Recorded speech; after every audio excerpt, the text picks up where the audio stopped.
most important thing is, what's the purpose of your life? Why are you here? That's what we want to talk about today. We got to look at what makes you really do what you do. Everything on earth has a purpose, and you do too. That purpose provides an inner drive that once you tap into it can give your life immense fulfillment. It'll also give you certainty. Because right now we're in a world that's changing so rapidly that virtually every time you turn around, you hear about something else that's changing. And I personally get to deal with hundreds of thousands of people per year. I see about 250 to 300,000 people a year in my live programs. And I hear so much excitement, and I also hear so much fear about the pace of change. I mean, we've all talked about changes happening so rapidly now and paradigm shifts. All that stuff has become so overused at this point that we become numb to it. But it's true. Never in the history of the world have things changed so rapidly. So you need to find something that's eternal inside of yourself, that no matter what changes on the surface, this part of you does not change. It's the part you come back to, the part that guides you, the part that really makes you fulfilled. And that's your purpose. Because all of a sudden, when you find out a friend's got cancer, or you turn around and you see that 35,000 people at IBM got laid off, or an entire industry disappeared overnight because a new one was created, it'll give you a way to find some good in virtually anything. Your purpose is available to you at any moment in your life, but you got to know what it is. Before we get into it, let me back up a little bit here. Okay, I have a good friend who's one of the most successful financial people in the country. He works in all these financial markets. He's an incredibly successful businessman, and I know he's working very hard right now on a goal. And I went to visit him recently, and boy, he's working hard, and he's going to achieve that goal, but when the goal's finally there, then he's going to be happy. And I thought, no. Each moment we've got to be able to find some sense of meaning for our lives, something that is significant, something that is useful. And we all know this is not a new conversation, but as your coach and as your friend in these tapes, I'd like to draw your attention to some things that maybe you already know but haven't thought about for a while. Maybe get you to put some of your focus into the most important area of life, which is enhancing meaning. See, all of us in life have to have a reason to be here. If all you're doing out there is going out and trying to achieve goals, and then you achieve them, then I'm sure you've run into that trip-up wire that says, okay, I've achieved the goal, and now what? Right? You achieve the goal, and your brain says, is this all there is? See, the purpose of a goal, as I've shared with you so many times, is not to achieve the goal. The purpose of the goal is what it makes of us as people, who we become. Ultimately, though, we have to have a sense that who we even have become has some kind of meaning. Without that, there's not a reason to live. There's not a reason to get up. There's not a reason to go out there and make it happen. What's really controlling this man's life is fear. When people say they're cynical or they're pessimistic, what they're really screaming out to you is, I'm scared out of my mind. I'm afraid to dream again. I'm afraid to think about what's possible. I'm afraid to really put myself on the line and say, I'm going to go for something. I'm going to stand for something. I'm going to put myself on the line in a relationship or in my business or my vision to make a difference in the world. Because you know what? Maybe at one time this person did that. Maybe they tried it several times and it didn't work and they got pain and pain and pain. Pretty soon they didn't want the pain, so they stopped dreaming. They stopped envisioning. They stopped coming up with meaning. Instead, they try to keep themselves away from the pain by saying, well, there's no meaning in it all anyway. But unfortunately, that gives you the ultimate pain because it gives you a life without meaning. And no one can live a life that's fulfilled without a sense of meaning. See, we've been put here for a reason. The question is why? And the answer, I think, is different for every one of us. It's different for me than it is for you, and yet it's the same. Every one of us has been put here. Every one of us is unique and different and special. And I believe our Creator, if I may use the word God, if I may, God has put you here for a reason. The question is, what is it? God does not create things without a purpose. Everything on earth serves a purpose. Why are you here? What are you here to do? What are you here to become, to create, and to give? These are some of the most significant questions that you can answer in your life. And even when you answer them, I'm sure that as your life expands, you'll come up with better answers as you get more experience and you get closer in touch with your own innermost being and maybe closer in touch with your Creator as well. You say, Tony, where are you going with this? I'm really going to the essence of giving your life what you deserve, which is knowing that there are no mistakes, knowing that every little thing you do has a consequence. It can be a positive consequences if you choose it. The most powerful thing that has consequence in your life, though, is the thing we talk about so often, but I got to say it again, and that is what's really ultimately shaping our lives are our decisions. The first decision is the decision about what to focus on. Where your focus goes is going to determine how you think, how you feel, what you do, ultimately what your life turns out like, what you're able to contribute. The bottom line is we must find an empowering focus out of any situation. The second decision that shapes our life and the meaning of our lives are the decisions that we make about what something means. Meaning is ultimately something we determine. That's the exciting part about it, and that's the scary part about it. And the third decision, of course, is what are you going to do when something happens? See, so much of the fear that we see in life comes from the fact that most of us don't feel like we're in control. We're running around trying to control all the events of our lives. And every single one of us is going to experience multiple situations in our life, no matter how skillful we are, where we cannot control the event, where it's just not something that we can control because we didn't initiate it. Anytime you're dealing with other people, this is going to happen. Anytime you're dealing with Mother Nature, this is going to happen. Most of us in life are so afraid something's going to happen that we can't control, and therefore we're going to get pain, that we try to avoid those things we can't control. We try to shape our lives, where we spend our time, who we spend our time with, what we do, by environments that we feel really comfortable in, where we feel like we're really in control in them. But what that does is it limits the shape and quality of our lives. We've got to be willing to put ourselves out there to discover what we're really capable of when we're put in environments when we don't know what to do, when we don't know what things mean, when we're not sure. It's in those environments that we grow the most. It's in those environments that we discover more of our true purpose as human beings. It's there that our character is shaped. You know, so many times we set goals or we have dreams or we have plans and we work our tail off and it doesn't come out the way we want. And a lot of people come out of those situations disillusioned or angry or resentful or frustrated. They look for someone to blame. But you know, sometimes I really truly believe that not getting your goal is part of the design. It's part of the game plan, causing you to dig inside and discover more of yourself, to really begin to use your real capacity as a human being, those traits that are within you that only expand when they're challenged, when demands are made upon them. You know, I truly believe that God is not so much interested in our convenience as he is in our character. You know, and I also believe that because something hasn't happened right away when you wanted it and designed it didn't work out, doesn't mean it's not going to happen. It's really a test of how committed are you. It's really a test designed to make you become more. God's delays are not God's denials, unless you give up, of course. If you don't do your part, then of course, whatever you've envisioned will never come to be. But we have to be willing to continue to put ourselves forth and know that events will show up that we can't control. So let me ask you a question. You go, okay, I understand all this, Tony, but how do you ever have a sense of certainty in a world that's changing all the time, where you set goals, you do all the right things, and it still doesn't always turn out right? How do you live in a world where suddenly something can happen? It could take away your whole business, or, you know, a storm could come and take away your home, or some calamity could happen to your personal family, or a disease could hit, or someone could die. How do you deal with all that? And the answer is, you have to know the one thing you can control is not events. What you control is what things mean to you. And therein comes the secret to life. Because no matter what happens in your life, the meaning of what has happened is yours. You get to determine it as long as you're conscious and you don't allow the people around you to teach you what to think. And as long as you don't just go on automatic pilot and allow your nervous system to make up connections that are false. Let me give you an example of what happens to people. Certainly by now you realize that what you do as a human being is primarily driven by your need to avoid pain and your desire for pleasure, right? But see, all of us have learned through life that certain things mean more pain than others. And so some people are driven by their fear, right? To experience the emotion of fear is the most incredible, painful thing they could ever imagine, so they'll do anything to avoid being in a fearful situation. Other people are driven by their desire to feel the sense of adventure.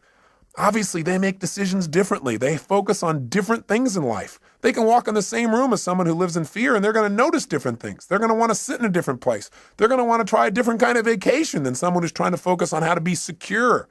What drives you? Are you driven by guilt? Are you driven by your past? When we use the word driven, the word drive, it really means to guide, to control, or to direct something. So what's guiding you? What's controlling you? What's directing your behavior? What's directing your focus? What's directing the meaning you're pulling from your life? What is it? Is it your parents? Is it the competition you have with somebody else? Is it wanting to prove somebody wrong? Is it your desire to contribute? Is it your desire for joy or happiness? Or is it a sense of purpose that's driving you? A sense there's something out there for you to do. There's something you're designed to evolve into, to become, to share, to give, to create. You don't even know what it is. But you're willing to trust that each day more of it's going to come out. See, whatever drives you, That's what's shaping your life. And the challenge is that most of us never consciously decide what we're going to have drive our life. See, we're not stimulus response animals, but we can be stimulus response animals. Our nervous systems are designed to help us. They're designed to be a source of decision making. They're designed to help us very quickly when we have an experience, figure out what is the source of that pain so we can avoid it in the future. What is that source of that pleasure so we can have more of it in the future? But when we don't think things through, when we don't think things through in an empowering way, when we don't have faith that there's a higher meaning, we tend to settle like animals for the lowest meaning that we can find. Well, this is happening because I'm a bad person. This is happening because there's something wrong with me. This is happening because I'm just destined to fail. Or worse, very often in life, we don't even consciously think things through. Our nervous system just makes quick decisions. Hey, every moment you're alive, whenever you have a significant amount of pain, your brain says, hey, what is the source of this pain? And it uses 3 criteria, I'm sure you remember, to determine what the source of your pain is. It looks for something that is happening about the same time you're having the pain that is unique. Because after all, you weren't feeling pain a moment ago. You got pain now. What's unique about this situation? It looks for something that is recent. Something's happening about the same time you have the pain. And it also looks for something that is consistent, something that whenever you've had pain in the past, this has also been a factor in that situation. Let me tell you how these 3 criteria can help you. You go out one day when you're a child and you touch a hot stove. You feel some pain, you pull it back.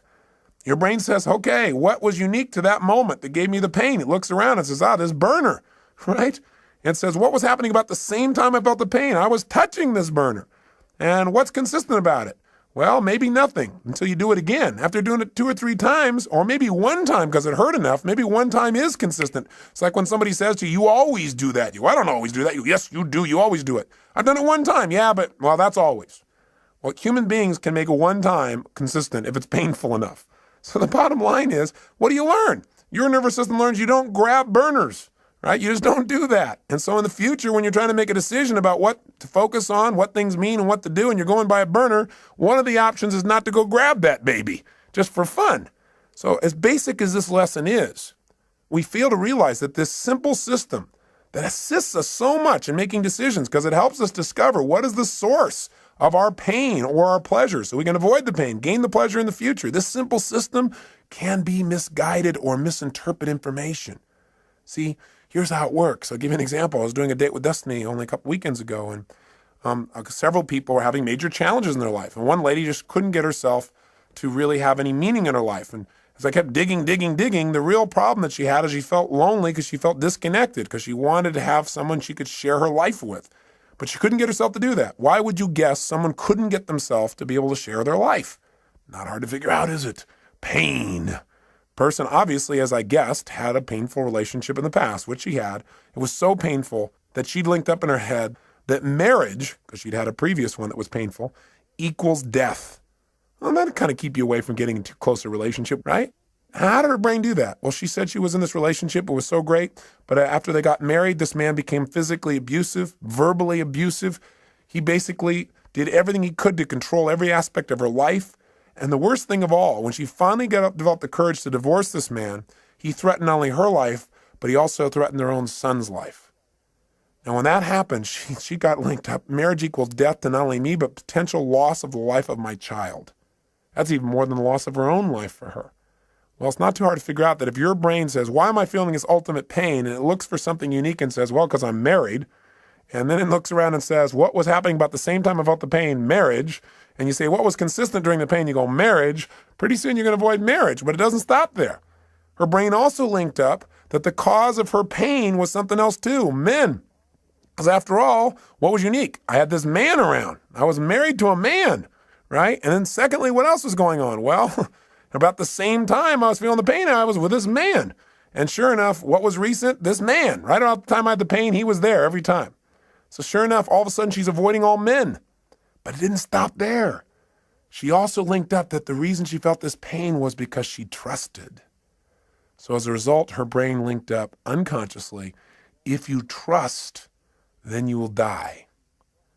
Now, I would say to you the opposite is true. If you don't trust, if you don't have faith, then you instantly die internally. You may not die physically, but you die emotionally. Because anything that's worth living in life requires faith. It requires trusting. It requires knowing that you can get out of the chair and walk on this floor. And when you step out on the floor, you don't stop and have to analyze, can I do this?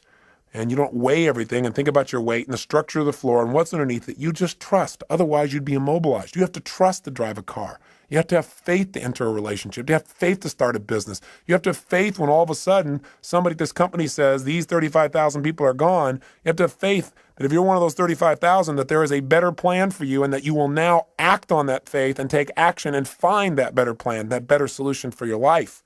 You must have that. When you lose trust, you lose meaning. When you lose meaning, you lose your life. Again, maybe not physically, but certainly emotionally. And when you lose it emotionally, the physical loss of life often is not that far behind. Medical researchers are now proving that the mind-body connection is not some psychobabble, but a physical reality, that the way we think and the way we feel about our lives affects us physically. In fact, Dr. Chopra recently shared with me that there is a new study that was done in the state of Massachusetts where they began to study what causes someone to die of their first heart attack before the age of 50, where they never get another chance.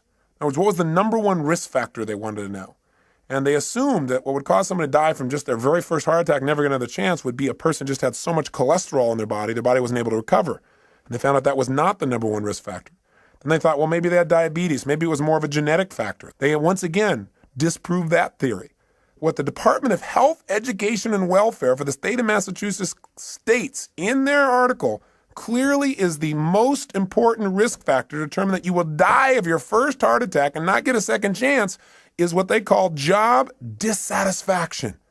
You got to have a deeper meaning for your life than, oh, I'm on that grindstone again, or I'm on that treadmill. No wonder most people in life turn to alcohol or drugs or television. And even then they can't find something to entertain themselves. Even then they don't sense any fulfillment because distraction does not create a life of significance. Distraction does not create joy. Distraction will not give you what you're seeking. Drugs will not change your life for the better. Right? What they'll do is hurt you. They'll create pain. And there are all kinds of drugs. Anything that doesn't expand you as a human being or allow you to share more love and joy with others in a natural way that enhances your physiology and your mind, your emotions, and your spirit is something you probably don't need. You got to grow. You got to expand. You got to contribute. You got to know that you're here for a purpose. There are no mistakes. There is a meaning. Even if you haven't found it yet, you must discover it. And you know what? For most people, they don't discover the meaning of their life until their life is over. What a sad place to be. Or until they have a life-threatening illness. Or until somebody very close to them that they love is about to leave them. You don't have to wait for the pain to discover the meaning. So, well, how will I know when I found the purpose of my life? You decide what it is. You discover it and you decide this is it. And maybe later on I'll refine it. I probably will. But for right now, this is why I'm playing the game of life. This is what it's about. Every day, if I'm just being this way, if I'm just doing these kinds of simple things with other people, with myself, then I know I'm on track. I know there's a reason for my existence. We all have that. Now, I know you know the story of Viktor Frankl, right? The man who wrote Man's Search for Meaning. Here's a man who's in a Nazi concentration camp with pain everywhere around him, knowing at any moment he could be gassed or maybe spared. And if he was spared, he'd have the unique privilege of going out and taking the dead bodies out of those gas chambers, putting them in the big ovens. Talk about intense. And yet somehow in the midst of that pain, he found a deeper meaning. The meaning was that even though he was in pain in the moment, that somehow, someday he would survive this and he would come to share the story so that this would never happen to other people in the future.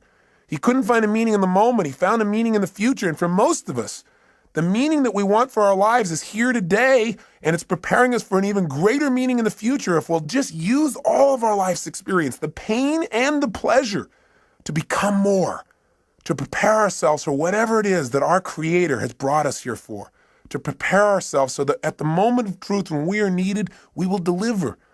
And my real belief is we're going to be delivering all along the way. It isn't something that someday you're going to do. It's something you every day are doing. You know, my former spouse, Becky, just recently lost her father. And it's been a tough time for her because in a very short period of time here, she's lost both her mom and her dad. And that's an event you cannot control. And God knows we tried.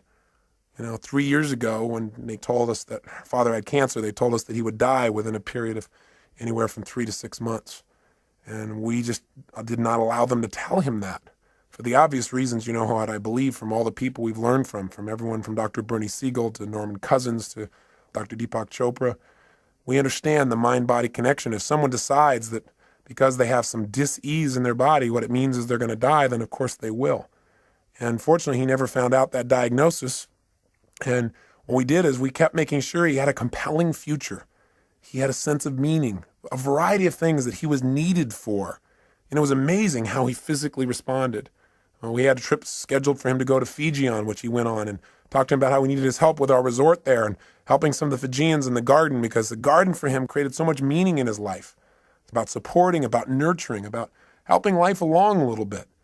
And so that he was excited about, and things we wanted him to do with his grandkids. And so we kept giving him compelling futures. And sure enough, 3 months went by, he was healthy. 6 months went by, he was healthy. A year went by. And through a variety of interventions, pretty soon he seemed to be better, until just recently when we started getting phone calls from his neighbors.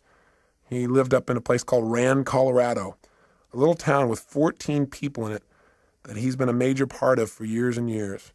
And they started to call us to tell us that they didn't think he could take care of himself anymore. So we flew out and brought him back here. And the first few days, he was in phenomenal shape. It was like he was completely restored, being around the grandkids and being in the environment. He was all excited to share about things that happened in his little town of Rand that he helped to create there, about the calves that he helped to deliver, and about the planting season and how they're helping people through the winter and some of the stories they've been telling. And he was just totally alive. And then we took him to doctors for a series of tests.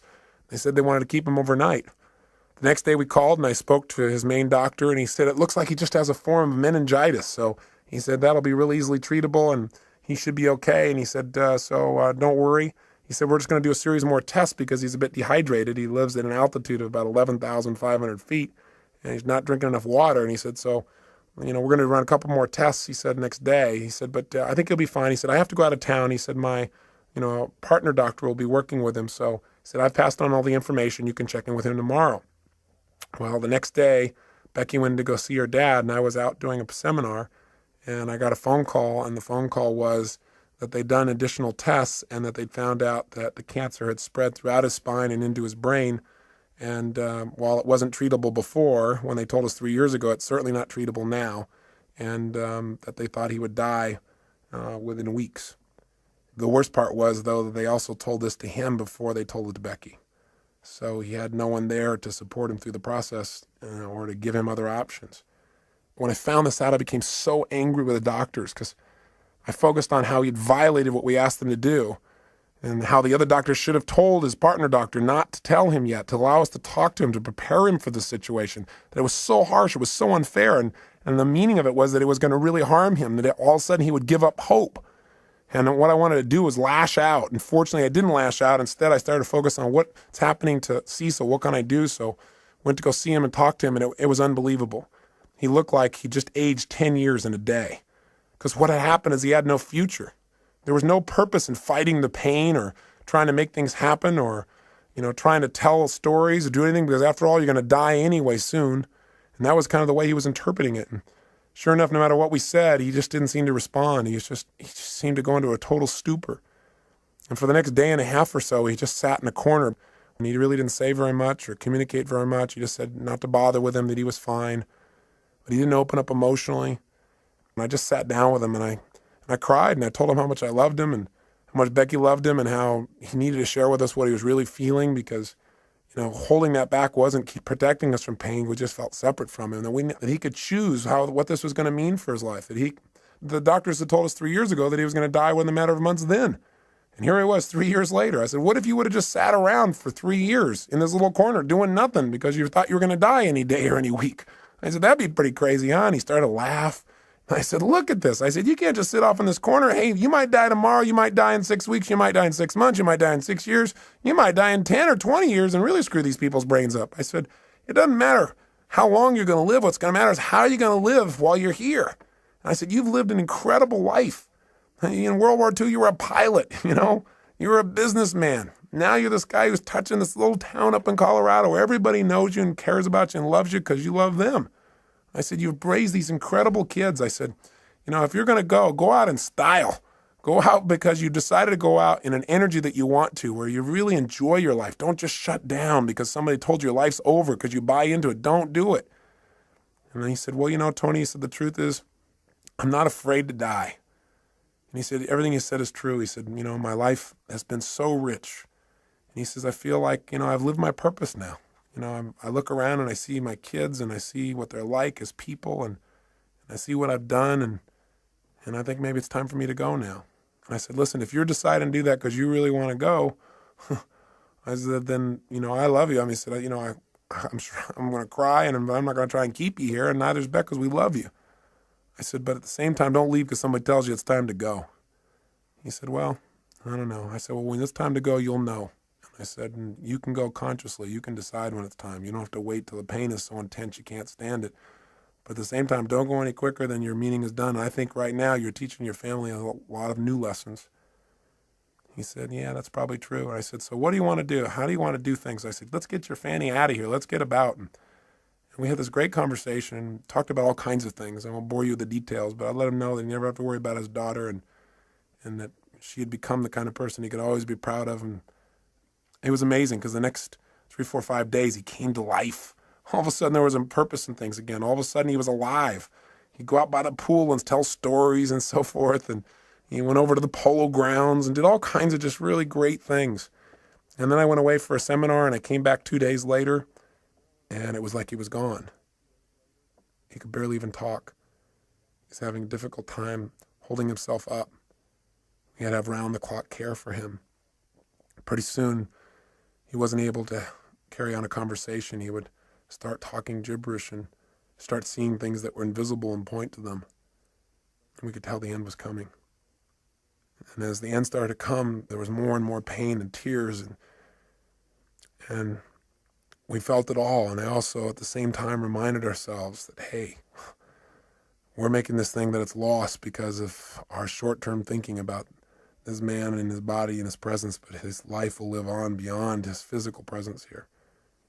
And for him, what it probably means is freedom. Finally be free of the painful body he's been in for so many years. For him, it's a chance to be with his wife, Becky's mom, a chance to be with other loved ones. There was another meaning that could give you joy at the same time you're feeling pain. And so we tried to focus on those. And then one night I got home and all of a sudden I was called by the nurse and she told me that Becky's dad had just passed away. And I had to share it with Beck, and we cried and we talked, and at the same time she felt an incredible sense of peace for him. It's amazing how instantly how we felt could change just by changing what we focused on, from our loss to his gain, to the feeling of joy for him to be free. We couldn't control the event, but we could certainly direct our own minds by thinking beyond ourselves to something deeper, to a deeper meaning in life. I got back yesterday from going with Becky up to this little town in Rand, Colorado. This little town I'd never been to before, but Becky had been there many times, and I got a chance to see where Cecil lived and the impact he had. He didn't really want a funeral. He never liked people who, quote, put on airs for anything. He was a simple man with simple values and a simple mission.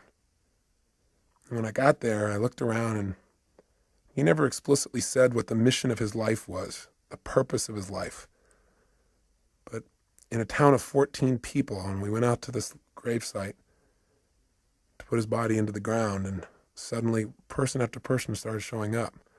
We knew all 14 people would be there because we knew he'd touched them all. They all loved him. He was the storyteller. He was the man who took an old car years ago and painted it black and white and put a star on the side and put a dome in the inside with glasses and made it look like a police car so that when people came running through this little town, which consists of about 7 or 8 buildings, that they might slow down. His house was called the Rand Yacht Club because he invited everybody up for coffee every single morning, at least 300 days a year. Figured out how he could tell them a story and cheer them up. He used to run a little restaurant there called the Liar's Lair.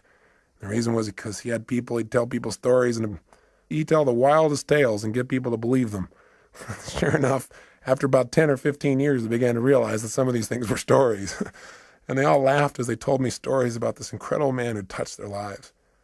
But when we got to the gravesite, not only did 14 people show up, but in this little town that's 4 hours outside of Denver, people came from all over. People came from Wyoming. People came from Denver. Pretty soon there were 100 people at a gravesite where there's not supposed to be a service to honor a man who touched their lives.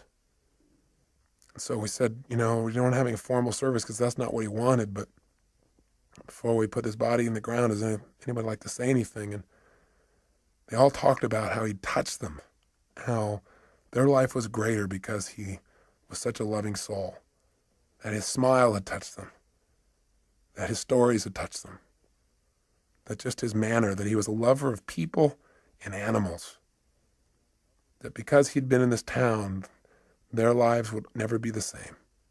And people who'd come through the town just for a day, just his little kindness. He was a man who said, if you can't say something nice about something, don't say anything at all. He never said a negative word about anybody. In fact, one man, probably the most telling tale of this man's life, he said, Cecil's the kind of guy, he said, I sat down one day with him and said, what are you doing about all those rodents that keep stealing all our animals? Are you poisoning them? Or are you shooting them? Are you trapping them? Are you killing them? What are you doing? He said, because they're taking all my stuff. And Cecil said, no, he said, I just plant twice as much.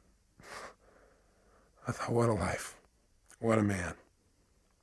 See, his life was his mission. His mission was real simple. Love people, love animals, love beings. Make the world a little bit better by just being nice.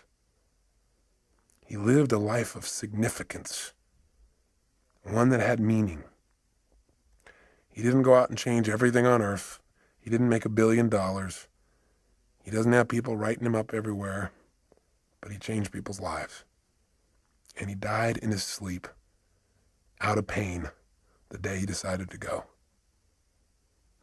And he created in his family a greater sense of courage to look at life in a new way, and a greater sense of dedication to give even more.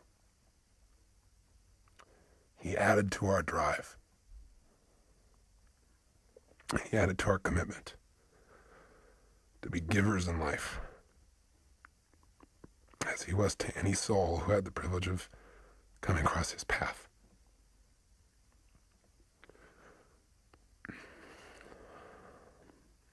I hope it also makes you think about what's most important in your life. I remember an interview with Michael Landon in Life magazine when he knew he was going to go. And he said, quote, somebody should tell us right at the start of our lives that we're dying. Then we might live life to the limit, every minute of every day. Do what I say. Whatever you want to do it now. There are only so many tomorrows. If you and I are going to live our lives fully, then maybe sometimes we can take the experiences of those around us and learn from them. We can learn that in all of our lives we're either warnings or examples. Cecil's life was an incredible example. He didn't think anything in life was insignificant. Not a rodent, not a flower, not an animal, not a stranger passing through. He lived by a philosophy that they also live in Fiji. By the way, Fiji was his favorite place. And the last things he told me was the happiest time of his life, the last few years, were the trips he took to Fiji. I think it's because he felt like there everybody understood what he understood. And life is meant to be a happy, to be a joy, to appreciate the little things as well as the big things, to appreciate one another, to be givers, to be lovers of life. I say to you that if you're driven by anything other than your love, than your spirit, than your desire to contribute, your desire to grow and expand, if you're driven by your need to please others, if you're driven by your fear, if you're driven by your past, maybe it's time to free yourself. And the way to do it is decide. Decide consciously what you want your life to be about. Decide consciously what's the purpose of your life. Something simple. Something you can live every single day. I think that when I look at people's lives and I see the people who are having so much difficulty, I think the number one reason why people fail to experience joy in life, experience life as a win, is not because their life isn't the win, because the win can be just reaching out and touching somebody around you. The win can be just telling somebody that you love them. The win can be taking care of your body, God's temple. The win can be stopping and feeling grateful. The win can be anywhere. You don't have to land on the moon to have the win, and you can enjoy landing on the moon too. But how much better to enjoy the process? Because we're going to spend most of our life in process towards the achievement of goals. Now, I'm not saying don't go do things, and I'm not saying don't have grand schemes and dreams, and I'm not saying don't do those, because our lives are better because people have dreamed huge dreams and they've made them happen. But I'm saying don't do it at the expense of not appreciating what's true along the way. And What Cecil's reminded us of is all those little things that are so, so important. And we've always believed they're important. I feel like we've always lived that they're important, but I just want to redouble the effort. It's part of my commitment to him. And so in his honor, I challenge you to do the same. I challenge you to hold yourself to a higher standard. I challenge you to realize that you're here for a purpose. There's something for you to do and be here for yourself and for others. You can't just do for others and not do for yourself, or you won't be here. So this is really designed to get you to ask yourself, are you being efficient or are you being effective in your life? There's a big difference. If you're being efficient, then what you're doing is you're doing things right. But if you're being effective, you're doing the right things. Are you doing the things that are going to give you the most joy in your life? Why are you doing what you're doing? And where is it taking you? You know, we all need to have what I call a code of conduct, a set of standards we hold ourselves to every day about how we're going to be as people, the kinds of states we're going to live in, because it's out of those states that we affect everyone around us. Just stop and think about what's most important. Think about why you're here. What's the purpose of your life? Step out of the moment and into eternity. Think about what's eternal when you're feeling insecure. Start to realize there is something inside of you that is never ending, that there's something inside of you that is unchangeable. And that's the part of you that knows what is right, what to do, and why you're here. And so, you know, it may sound metaphysical, it may sound religious or spiritual. Call it whatever you want. But know that the bottom line is that you are here for a reason, and that it's a special reason that only you know. And it may be that you haven't found it because you're looking for something huge. And it may be that you're living it right now. You're just not appreciating your purpose. Maybe what you're doing right now is your life purpose, this thing that you detest most. Or maybe what it is doing is giving you the challenge to really discover something within yourself that allow you to give and be more. Because life is about two things, being and doing. How are you going to be as a human being? I mean, ultimately, our destiny is who do we become as people and what do you do? What do you contribute? That's what it's about. That's what gives us a sense of fulfillment. A life of significance is one of growth and contribution. It's one where you decide what your life's about. Simply, what are you here for? Are you here to live, to learn, to grow, to share, to love? What are you here for? I'm asking these questions. I'm hoping you're thinking, not just listening to me. What is the special plan for you? You've got to discover the purpose of your life. There is a plan. There is something here for you that's different than anybody else in the world, and you've got to discover what it is. And the best way to discover is just trust your instinct and say, what is it? If it was simple, it was clear, and I was living every day, why am I here? Because if you never discover your purpose, how can you ever win the game of life? How can you really enjoy it thoroughly?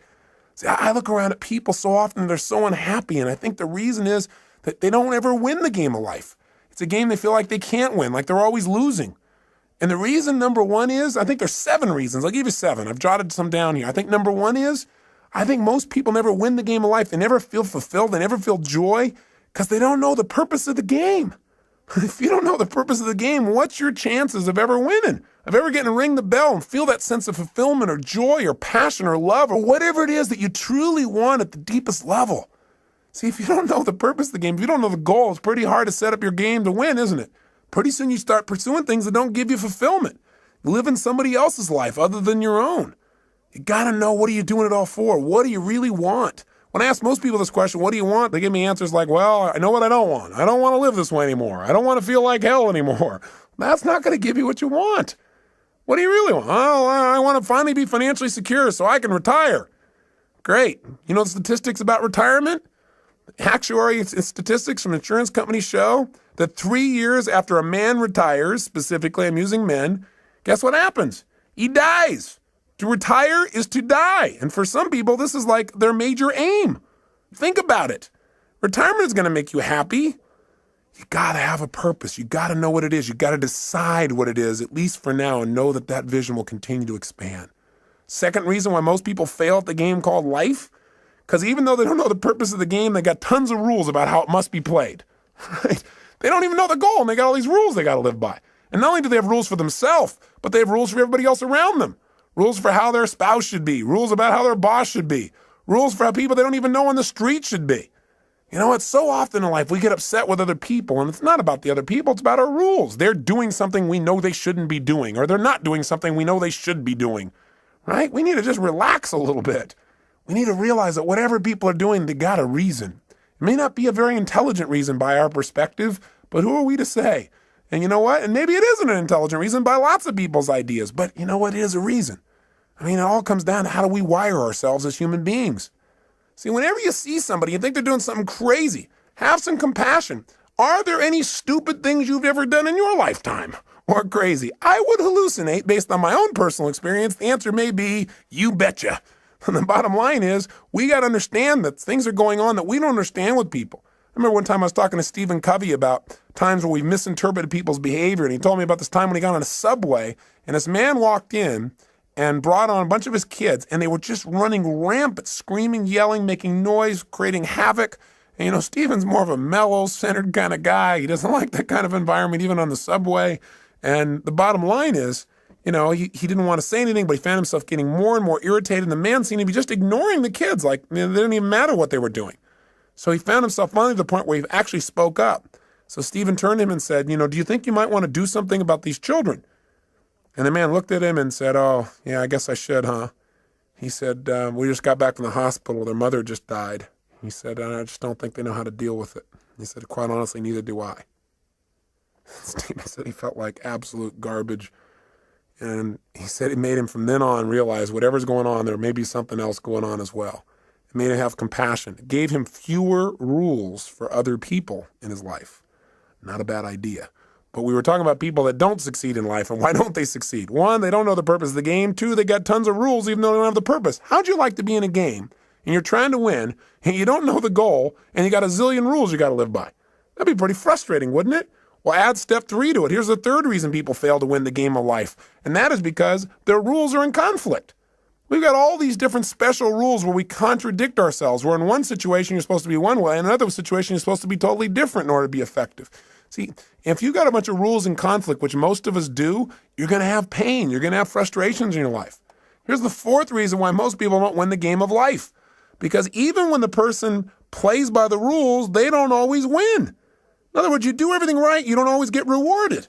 You give your all. You put your heart and soul on the line. You do everything right, and still sometimes it rains on your parade. Sometimes, you know, a storm comes down and beats the death out of your crop. All of a sudden, you're in the Midwest, and the flood comes and destroys all you've worked on. You know, that kind of messes your brain a little bit. You start saying, hey, you know, why even try? There's no meaning in this. Everything I do is for naught. That's worthless. Not realizing there's a deeper meaning. There's a meaning beyond the moment. That what's happening in this life right now, this event you can't control, whether it's the loss of a father as Becky has gone through and a father-in-law as I have, or the loss of a business, or anything that seems to be a loss, is a gain if you ask yourself, how can I use this? What else can this mean? If I can't use it today, how will I use this someday? How can I turn this into opportunity? How can I make myself more? How can I use this pain to sculpt my soul?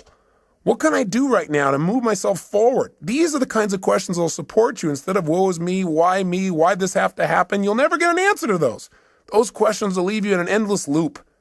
Here's the fifth reason why most people fail in the game called life. Sometimes you break the rules and you win. Oh my gosh, you do something you know isn't right. You do something you know you shouldn't do, something that's against your own values, against your own way of doing things, and you get pleasure. And your brain goes, hey, maybe there's some new rules out here. Maybe I don't have to live by these rules. After all, when I worked my butt off and did everything right and held myself to this high standard, I got pain, I break the rule, and I got pleasure. Maybe this is how it's really wired. Maybe I ought to just take a look at life being this way. You know what it does? It takes you away from your higher purpose. It takes you away from what's most important in your life. And while you might get pleasure in the short term, you give up that sense of dignity within yourself that says you're doing the right thing. That's what causes more people to fail in life than I think almost anything else. Because the ultimate pleasure in life requires sometimes short-term pain to get to it. And that ultimate pleasure is who you become, what you contribute, and the experience of life that you have because of that growth and contribution. The sixth reason why most people fail the game called life is because in order to win this game, you got to work with 5.5 billion other people who all have the wrong rules. They don't know the purpose of the game either, and they are real clear that there are certain rules you must live by. We all have different rules because we've all learned different ways of getting out of pain and into pleasure in life. We got to learn from one another. And finally, the seventh reason why most people fail the game called life is because they think it's a life and death game. And you say, well, it is a life and death game. Well, I'm the first person to agree that this is not a practice session. This is the real thing. That's why we got to live it full on. But if you think everything is life and death every moment, you put so much pressure on yourself that you truly will not live life. You'll live in fear. And that's no life at all. How do you live life and win the game? Well, in spite of all this stuff that sounds so terrible, there are people that seem to be winning, seem to be fulfilled, seem to be making a difference, seem to have a great deal of joy in their life.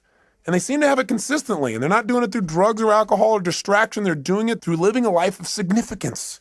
How have they done it? They do what we do in our Date with Destiny seminar. We accomplish 7 things in that seminar. And I bring it up because I hope you'll take the time and actually come, where we'll get your purpose and your mission statement and your values all in the exact order you ideally need them to be, so you're being pulled in the direction you want instead of being pulled in multiple directions. But for right now, here's what we do. And this is what we're going to start doing on this tape. Is the first thing these people have who succeed or are fulfilled is they've decided what the purpose of the game is, at least for right now. Do you follow me on this? They said, okay, I don't know what the purpose is ultimately, but let me just decide. For right now, the purpose of my life is to what? It's to love and be loved. It's to grow. It's to expand. It's to make a difference. Do this. It's do that. They come up with a purpose, which is what I want you to do at the end of this tape. To start. I know it's not the end all and be all from one tape, but I want to get you started on a mission statement, a purpose statement for your life. You got to have that. If you don't at least have a target, if you don't know what the goal of the game is, you don't know what to decide to do. We have all these choices, all these opportunities. So you don't have to choose between something that's good and bad. You have to choose between something that's good and something that's great. But if you don't know what your purpose is, if you don't know what you value most in life, you can't make an easy decision. All decision making is value clarification. See, if you don't know where you're going, then you can get there by any road because you're not going to know the difference. You know, everything looks like a great opportunity. One of the biggest challenges in life is choosing, focusing your life, deciding what to spend your time on, what to spend your energy on. Having a clear purpose allows you to do that. The second thing you want to do to make your life work, and those who succeed do this, is they have fewer rules. The more rules you have about how people have to be and how life has to be for you to be happy, the less happy you're going to be. See, the happiest people are those people that say, every day above ground is a great day. The happiest people are the people who find joy in a smile, joy in adventure, joy in a simple action. So if you can find joy in that area, then all the big things are just a big bonus for you in your life. So when you find yourself starting to react to something that someone else has done, then you might want to ask yourself, how significant is this really, right? Is this so bad? Is it okay for this person to have a different opinion, a different view, a different feeling than me in this area? And in most cases, you might say, yeah, it is. What would you have to believe in order to be upset? That everybody has to live by your rules? Well, maybe in some areas that's real important. Maybe some other areas it's not as significant. You can just let go of it and have a lot less pain. The third thing that people who win the game of life seem to have in common is they've made their rules consistent. They found the conflicts in their life, and when they find them, they've been honest with themselves and say, this is a total contradiction of what I normally believe in other areas. No more. This is not how I'm going to live my life. Fourth thing these people do that make them succeed is they give themselves pleasure whenever they win, even when the world doesn't. This is really important. You got to realize that sometimes you'll do everything right and you won't get acknowledged. So what? Acknowledge yourself.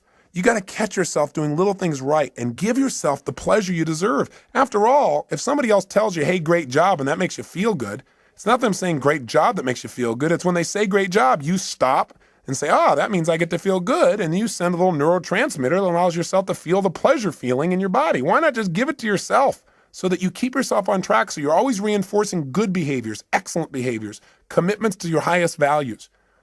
Fifth thing these people have in common is when they screw up, when they don't do things right, when they violate their own values, when they violate their own sense of purpose in life, they give themselves a short burst of pain. They say, hey, this is not who I am. I stand for more.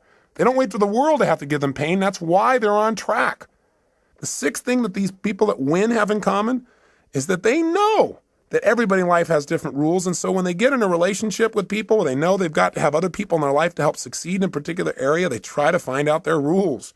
Because if you know what's most important to people, if you know what their rules for life are, what their musts are in life, it's a lot easier.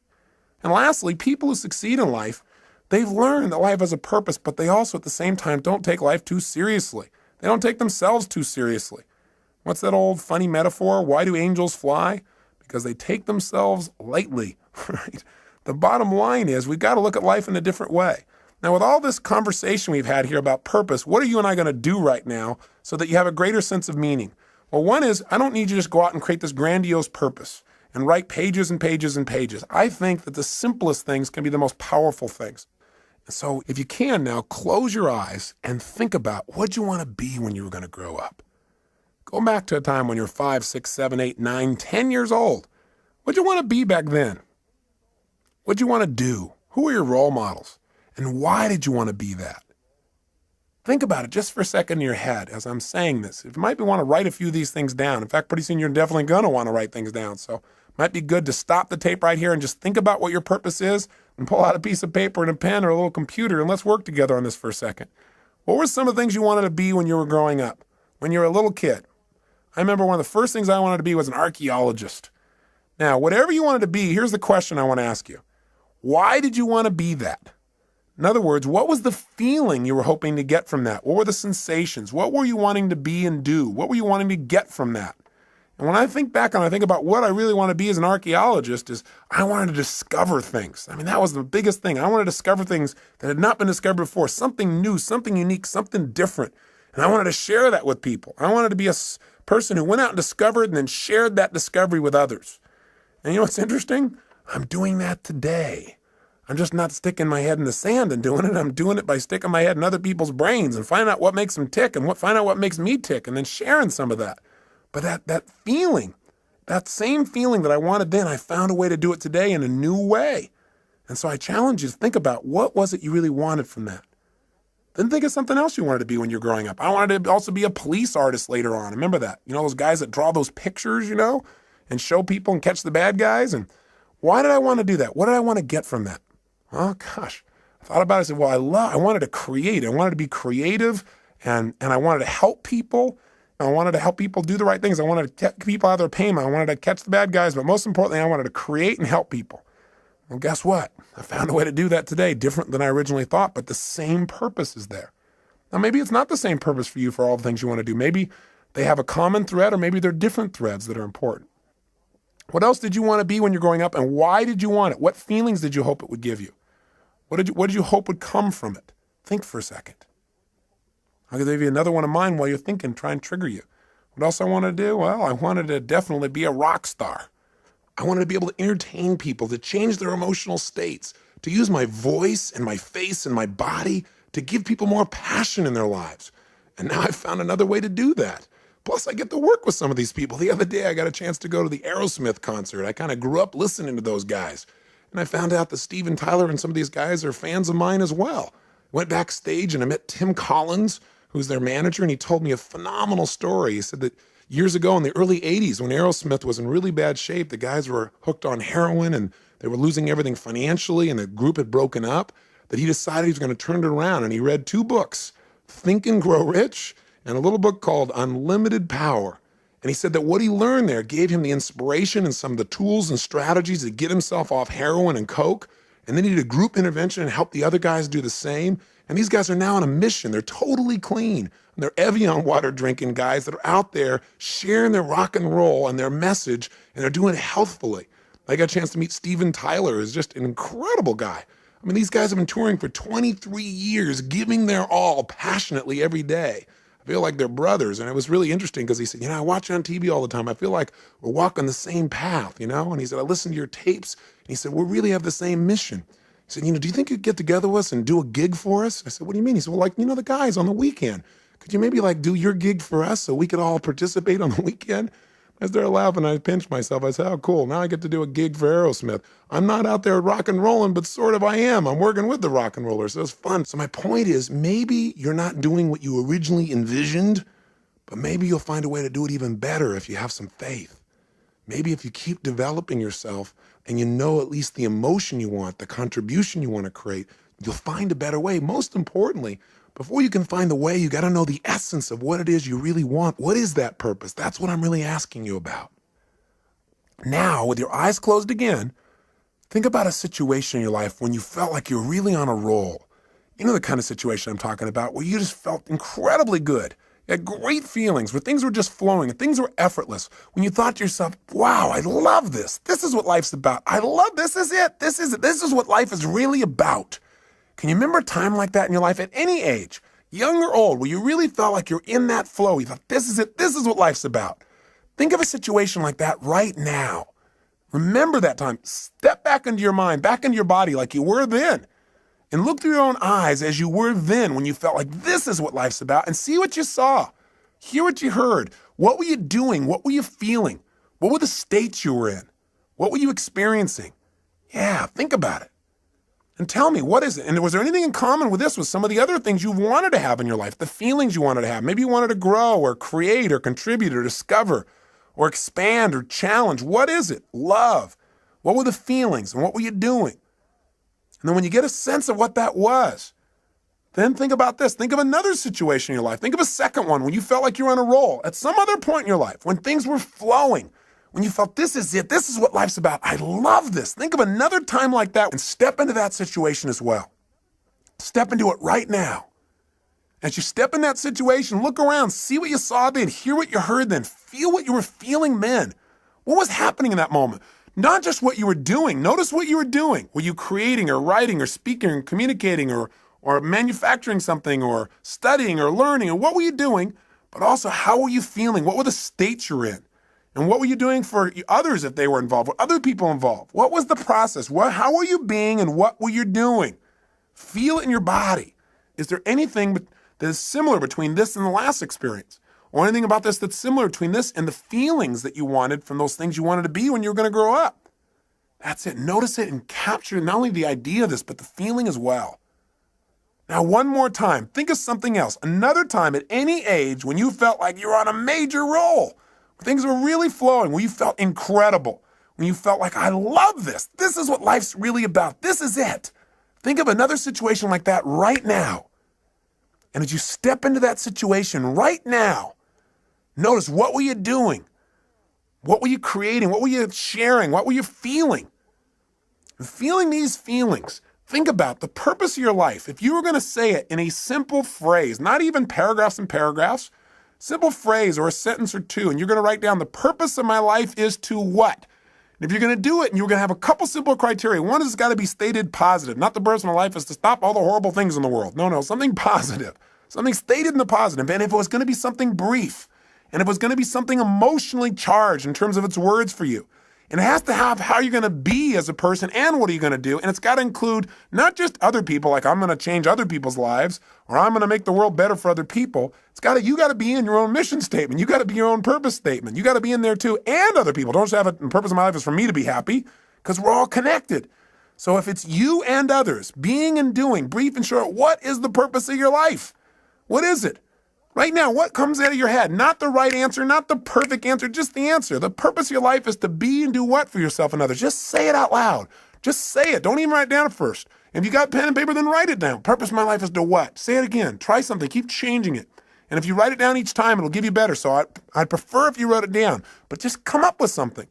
The purpose of my life, for me, Tony Robbins, is to serve God and my fellow man by being a powerful, loving, passionate, outrageous, courageous, strong, playful, crazy example of the unlimited possibilities that God gives when you commit your life to service, when you're really focused on contribution. That's what my life's about. I know what I feel. I can change the words slightly here and there, but I know the essence of my life.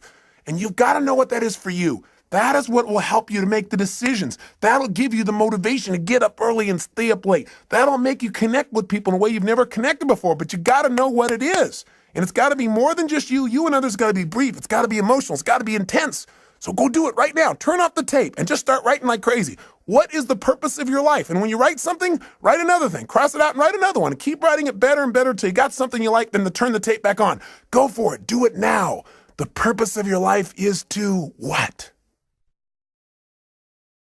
You did turn the tape off, didn't you? You're not just sitting there thinking, come on, if you write it out, it'll be better with more precision. Turn it off. And if you're on your way back, then just ignore the last sentence. Welcome back.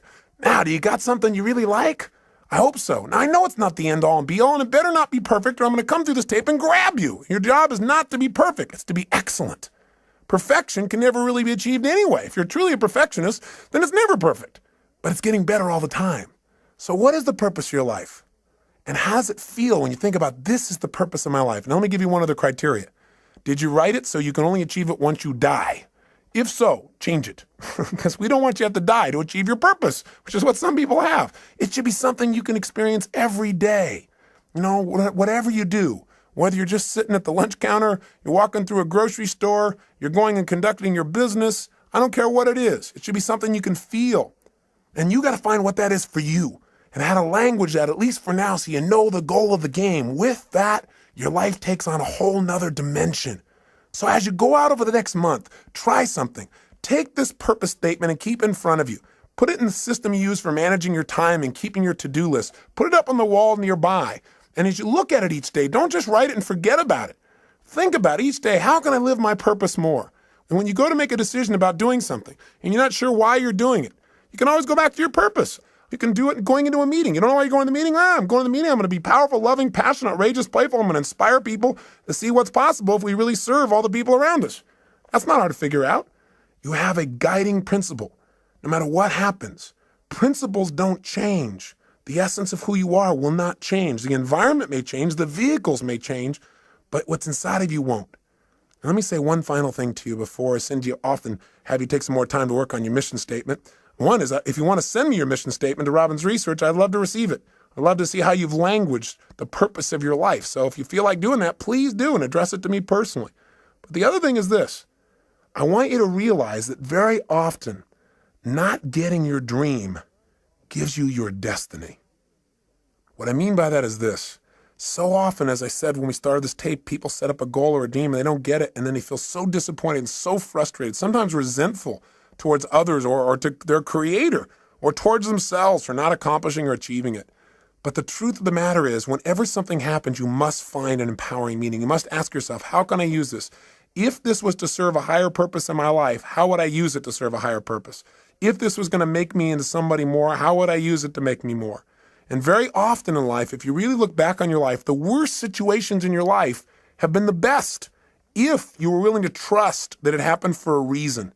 That somehow, even though this is painful and you'd never want it to happen again, somehow this is going to serve you. Maybe you were hurt by someone or some situation, but because of that, your kids will never be hurt the same way you did when you were a child. Or maybe you went through some tough time, but because of that, you'd be able to help somebody else so they won't have to go through the same pain you did. Maybe the pain made you make a new decision and send you in a brand new direction that brought you to this destiny. I really, truly believe in my heart of hearts that if we're willing to trust and have faith and look for answers and actively pursue them, that every human experience supports us, even those that are painful. And I believe we can probably do them without the pain, but if the pain does strike or if something happens outside your control, which it will, then instead of living in fear that that'll happen someday, you want to live from the sense of certainty that says no matter what happens, I will benefit from it because I will look for benefits and therefore I will find them. It's that simple. And I'll give you a good metaphor. There's a great movie, I'm sure you recall, it was called Field of Dreams. In it, they said, if you build it, they will come. In the movie, Kevin Costner seeks out an old man by the name of Doc Graham. He's played by Burt Lancaster.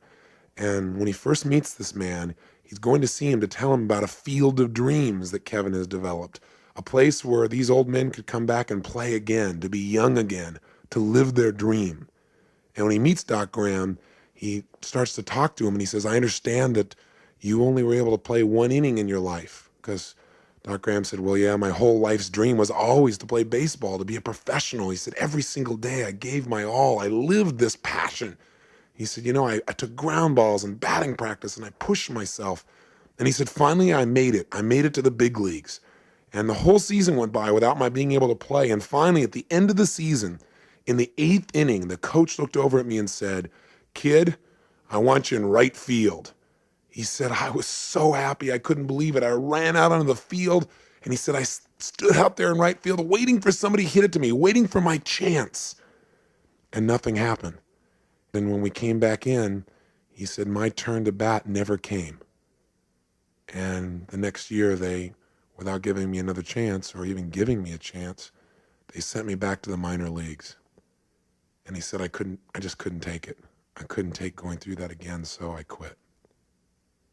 And Kevin Costner said, oh my God, that's unbelievable. What incredible pain, what devastation. That must have destroyed you. I mean, for any man to be that close to his dream and have your dream pass you by as if it doesn't even know it's you. He said that must have been the most destructive, painful thing. That's a total disaster. And Moonlight Graham said, no, son. He said, Playing baseball for only 5 minutes was not a disaster. Playing baseball for only 5 minutes was not devastating. What would have been a disaster, what would have been devastating, is if I'd only been a doctor for 5 minutes. You see, if I would have hit that baseball, that might have been the bigger disaster, because then I never would have come to this little town.